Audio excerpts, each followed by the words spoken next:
Bunso Migs Malino masayang ipinakilala ang taong nagpabago sa kanya. Sino ito ating kilalanin?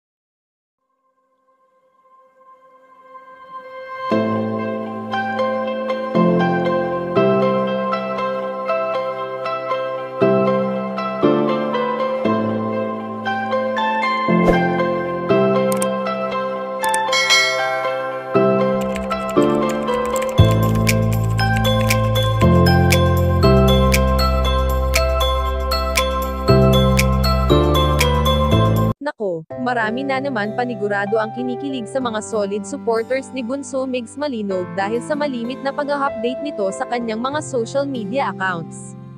Sa angking kabaitan at kagustuhan nga ng binata ay marami ang nahuhumaling o humahanga sa kung ano si Bunso Migs Malino. Bagamat may mga intrigang hindi maiiwasan, lalo pa nga at nasa mundo ng social media si Bunso Migs Malino, ay marami pa rin naman sa mga taga-suporta ng binata ang handa itong ipagtanggol sa mga mapanirang netizens. Alam naman natin na kung anumang pagsubok ang pinagdadaanan ng binata, ay never itong nagbitiw ng masasakit na salita laban sa mga taong pilit siyang hinuhusgahan, imbis patulan ito ni Bunso Migs Malino ay ipinagpapa sa Diyos niya na lamang ang lahat, dahil alam naman niya sa kanyang sarili kung ano ang totoo.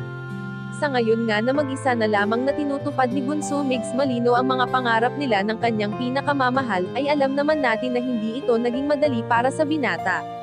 Kaya naman ayon sa aming impormasyon na nakalap na sa taong ito pala kumukuha ng lakas ang binata, dahil ito rin ang nagpabago sa kanya, na ang dating mabuting anak, kapatid at tito na si Bunso Migs Malino ay isa na ngayong may cute na apo sa pagdating ni Baby Chaos na talagang blessing sa kanila. Kayong mga kachika, anong masasabi nyo dito? Please leave the comment and don't forget to subscribe.